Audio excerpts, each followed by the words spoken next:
না না না, এবার পুজোয় নর্থ বেঙ্গল, দিনাজপুর, বর্ধমান সর্বত্র সর্বত্র আমাদের স্টল থাকবে। মানে যত বড় বড় পুজো সব জায়গায় আমাদের স্টল হবে।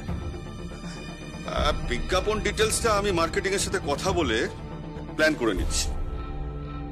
না না না না না, ছেয়ে যাবে।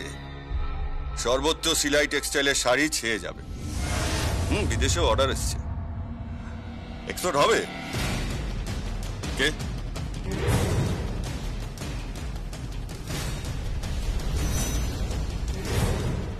তুমি?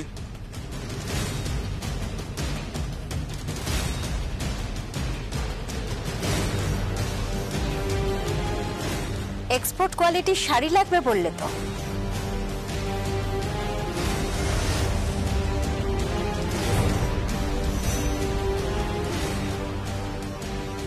কি হচ্ছে কি? শাড়ি কেন ছুটছো? কি হয়েছে? শাড়ি কেন ছুটছো? এ নাও এক্সপোর্ট কোয়ালিটির শাড়ি, সংকল্প স্টোরসের sari, Priyam বুনেছে। Very specially designed. Look at this. Look. দেখো এটা সুভাষ ব্যানার্জি। কি হচ্ছে কি? সলঙ্করা ব্যানার্জি, কি হচ্ছে কি? Shut up. Just shut up. বললে তো শাড়ি লাগবে, শাড়ি দিয়ে যাচ্ছি। সব এক্সপোর্ট কোয়ালিটির শাড়ি। সিলাই টেক্সটাইলের হাত বদল হয়েছে, কিন্তু মান যেন বদল না হয়, কোয়ালিটি যেন না পড়ে যায়। কারণ আমি জানি শাড়ি বোঝার ক্ষমতা তোমার নেই। অ্যাটলিস্ট তুমি শুধু বোঝো পয়সা, আর তার জন্য যত নিচে নামতে হয় তুমি নামতে পারো। বাট আমি বুঝি শাড়ি, শাড়ির কোয়ালিটি। সিলাই ব্র্যান্ডের শাড়িকে সবার উপরে নিয়ে গেছি আমি। তাই মিস্টার সুভাষ ব্যানার্জি, কোথাও যেন সিলাই টেক্সটাইল ব্র্যান্ডের কোনো বদনাম না হয়, অ্যান্ড ব্র্যান্ড নিয়ে যেন কোনো কম্প্রোমাইজ না হয়। এই শাড়ি আমার স্বপ্ন, সিলাই টেক্সটাইল আমার অহংকার। তিল তিল করে তৈরি করেছি আমি। কথাটা মাথায় রেখো।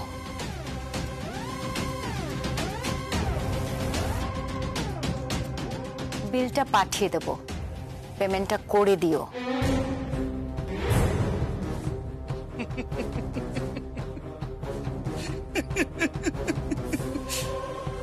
বিক্রি হচ্ছে না বুঝি? তাই নতুন বিক্রি করার স্ট্র্যাটেজি ধরেছো? মানে? না মানে শাড়ি বিক্রি হচ্ছে না বলে এই কায়দা করে শাড়িগুলো দিয়ে যাচ্ছ, আবার বিলও পাঠিয়ে দেবে। কায়দা করে নয়, বললাম না এই কোয়ালিটির শাড়ি তোমার কোম্পানিতে এখন তুমি আর পাবে না, তাই দিয়ে গেলাম।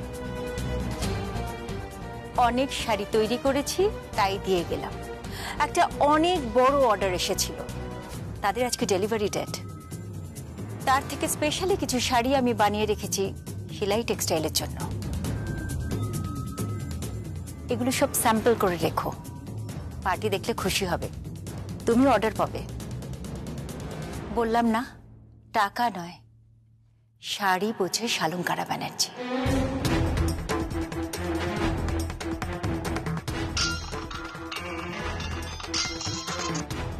হ্যালো হ্যালো মা, মা সর্বনাশ হয়ে গেছে। কি হয়েছে কি প্রিয়ম? তুমি কোথায়? আমি এখন দোকানেই আছি। সর্বনাশ? কি সর্বনাশ হয়েছে প্রিয়ম? মা, আমরা যে শাড়িগুলো অর্ডার নিয়েছিলাম সমস্ত শাড়ি ডেলিভারি নিয়েছে, কিন্তু কিন্তু মা পেমেন্টটাই আটকে গেছে। কি বলছো কি তুমি? হ্যাঁ মা, পুজো এসে গেছে, এখন যদি পেমেন্টটা আটকে যায় আমরা মুশকিলে পড়ে যাব। কে কে পেমেন্ট আটকেছে? আমি জানি না মা। মা মা ওই লোকটা, হ্যাঁ কিশোর মাইতি। কি বলছো কি তুমি প্রিয়ম? আমি সত্যি বলছি মা, মা আমাদের সর্বনাশ হয়ে গেছে, সর্বনাশ হয়ে গেছে মা। আমি আসছি প্রিয়, আমি আসছি।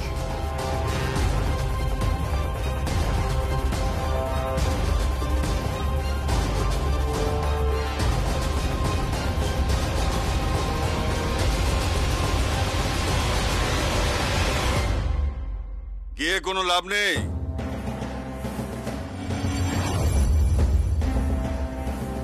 কেন? ওই শাড়িগুলো আমি বকলমে অর্ডার দিয়েছিলাম, অল্প কিছু অ্যাডভান্সও করেছিলাম। এবার তোমার পায়ের জুতোর শুকতলা ক্ষয়ে যাবে ওই পেমেন্ট আদায় করতে, আর ততদিন পুজোও চলে যাবে। ব্যাস, সাপের মাথার মণি আমি খুলে নিয়েছি। দিন শেষ। সিলাই টেক্সটাইলের ভূতপূর্ব মালকিন শালঙ্করা ব্যানার্জি। কিছু সাপ মণি নিয়ে জন্মায়, চিন্তা করো না সুভাষ, টাকা তো আদায় হবে। তার জন্য যা যা করার আমি করব।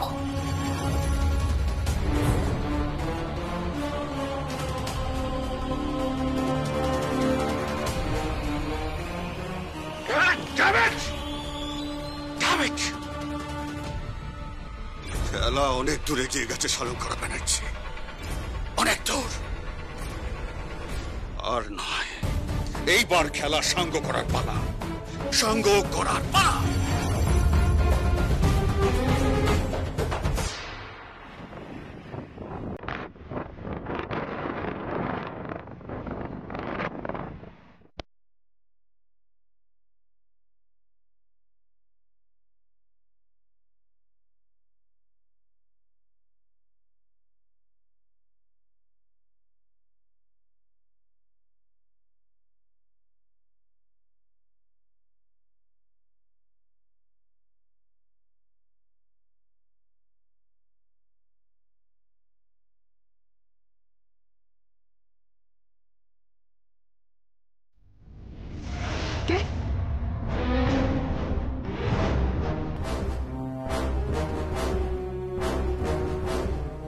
যার স্বামী নিখোঁজ, মিসিং, কেউ জানেই না সে কোথায় আছে, সে বেঁচে আছে না মারা গেছে, তার স্ত্রী এখানে মিউজিক চালিয়ে ডান্স করছে। এটা কি বিশ্বাসযোগ্য? কার স্বামীর কথা বলছো তুমি? নাটক করছো নাকি? তোমার হাজবেন্ডের কথা বলছি। তূর্ণ না তোমার স্বামী? সে কি? আমি তো জানতাম তূর্ণ তোমার স্বামী, আর ওর নাম তো তূর্ণই নয়, ও তো রাজা সোনা, তাই না? এই, তুমি জানো না ও তূর্ণ? কি করে জানবো? আমি তো জানি রাজা সোনা তোমার হাজবেন্ড। স্ত্রী জীবিত থাকা অবস্থায় তুমি একটা পুরুষ মানুষকে তার অসহায়তার সুযোগ নিয়ে দ্বিতীয়বার বিয়ে করেছো, তার অসুস্থতার সুযোগ নিয়ে। আর এখন বলছো আমার হাজবেন্ড মিসিং। নো না, রাজা সোনা তোমার হাজবেন্ড। রাজা সোনা আর তূর্ণ এক,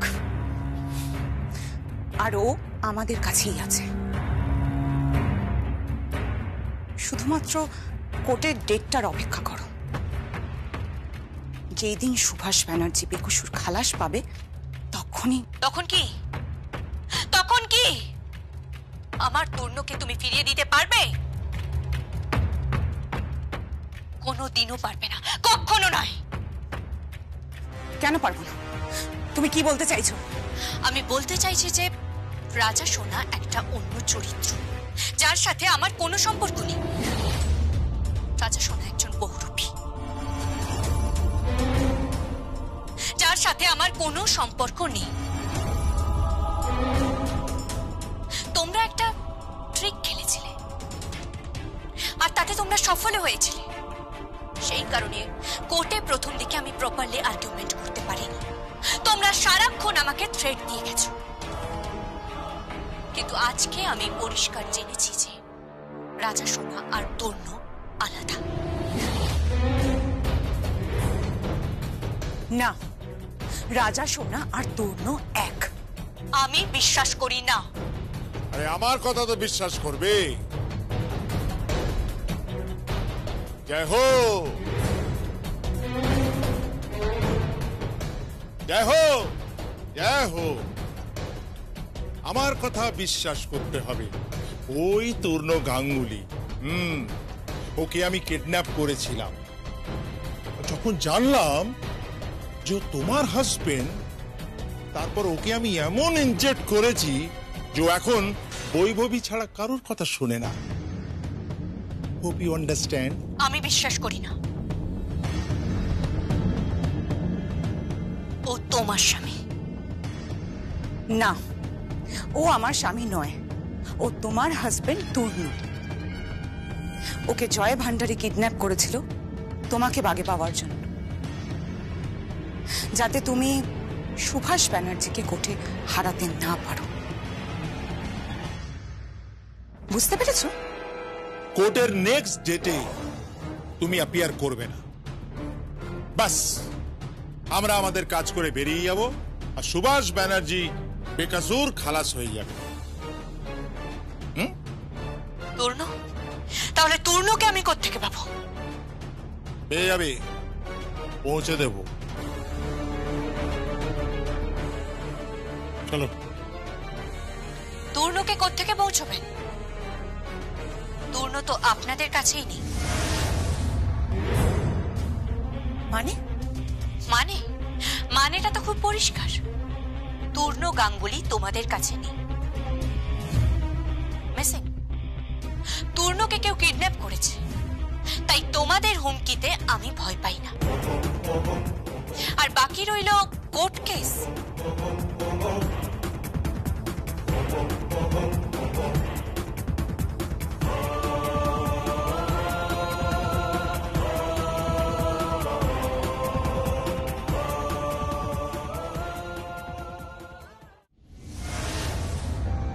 ওই তূর্ণ গাঙ্গুলি, ওকে আমি কিডন্যাপ করেছিলাম। যখন জানলাম যে ও তোমার হাজবেন্ড, তারপর ওকে আমি এমন ইনজেক্ট করেছি যে ও এখন বৈভবী ছাড়া কারোর কথা শোনে না। ওকে জয় ভান্ডারী কিডন্যাপ করেছিল তোমাকে বাগে পাওয়ার জন্য, যাতে তুমি সুভাষ ব্যানার্জিকে কোর্টে হারাতে না পারো। পুরো এভিডেন্স আমার কাছে আছে। আপনি, বৈভবী, সুভাষ ব্যানার্জি চক্রান্ত করে আইনকে ভুল পথ দেখিয়েছেন।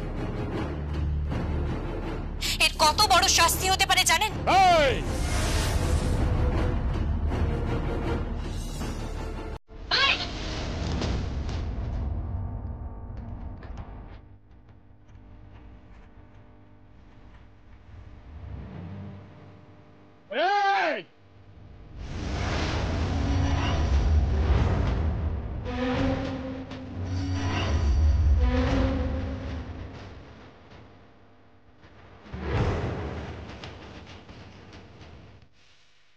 जय भंडारी जी।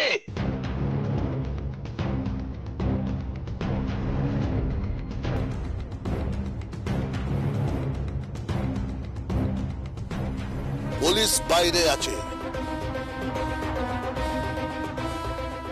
বললে ডাকতে পারি। আমার একটা বন্ধু আছে, ওকে বলেছি হেল্প লাগতে পারে।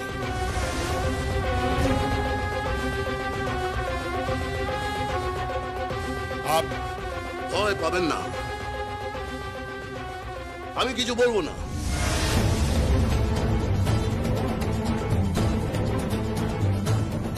যা বলবে আমার বেটি, ঝিলম বেটি বলবে।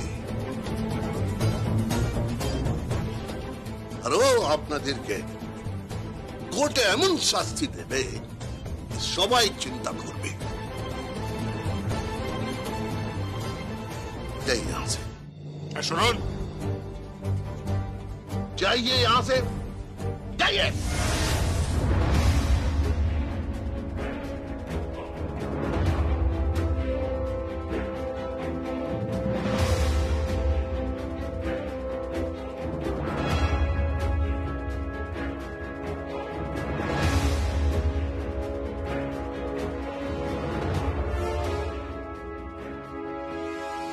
ঝিলম বেটি, তুমি ভালো আছো তো?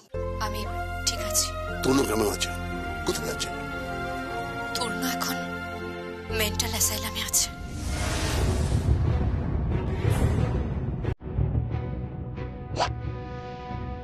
তরুণকে আমি কিডন্যাপ করিয়েছি।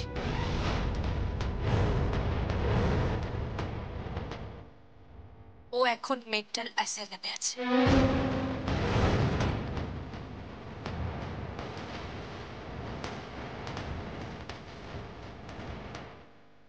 চোরের ওপর বাটপাড়ি করেছি।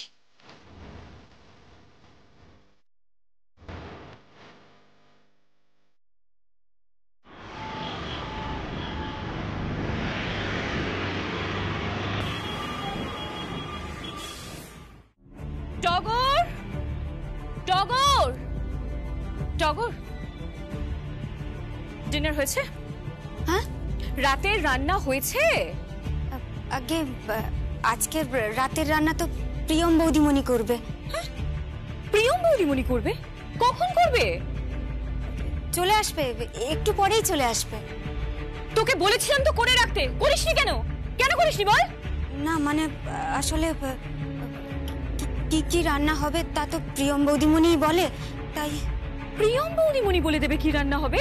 তাই তো হয়ে এসেছে এতদিন ধরে। হয়ে এসছে মানে? কি হয়ে এসছে প্রিয়ম? ওই কি কি রান্না হবে সেগুলো আমিই ঠিক করি। তাই নাকি? তা কি ঠিক করো তুমি? ওই দেখো, ওখানে রাজমা আছে, রাজমার ডাল হবে, রুটি হবে। আর দাদাবাবু কি খাবে বৌদিমণি? তোর দাদাবাবুর শরীরটা ভালো নেই, লাইট রান্না হবে। আমি চিকেন স্ট্রু করে দেবো আর দুটো ব্রেড দেবো, খেয়ে নেবে। দাঁড়াও, তো তুমি ডিসাইড করে দেবে সংকল্প কি খাবে আর কি খাবে না? কারণ ওর কি ডায়েট আমি জানি। কি জানো? কি জানো? সবকিছু। ও কি খেতে ভালোবাসে, কি পড়তে ভালোবাসে, কোন রং ভালোবাসে, ঘুরতে যাওয়ার কোন জায়গাটা পছন্দ, গাড়ির কোন মডেল পছন্দ, জানো এসব? কি হলো জানো? না মানে বলো তো কোন রং প্রিয়? বলো দেখি কোন ডিশ ওর প্রিয়, কি খেতে ভালোবাসে, জানো এসব? জানো না। আসলে তুমি তো এসেছো শুধুমাত্র কিছু টাকার লোভে। এই প্রিয়ম, ঠিক করে কথা বলো। সংকল্প কি খাবে সেটা একমাত্র ঠিক আমি করব। এই টগর, সরো এখান থেকে। আজকে আমি রান্না করব। যাও এখান থেকে, যাও। ঠিক আছে, যাচ্ছি। তোমার যেমন ভালো লাগে তেমন করো, তবে একটা কথা মাথায় রেখো, কি?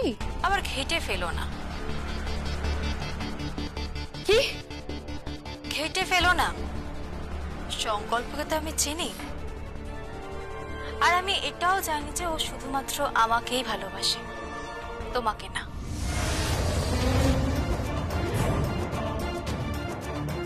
জাস্ট আমাদের মধ্যে একটা মতানৈক্যের ভাগে তুমি ঢুকে পড়ার চেষ্টা করছো, কিন্তু তোমার উদ্দেশ্য কোনোদিনও সফল হবে না, কোনোদিনও না।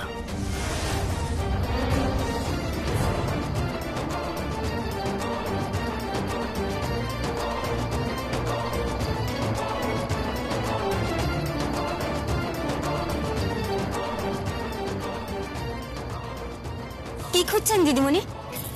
আমি এখন ওর জন্য পোলাও আর মাটন কষা বানাবো।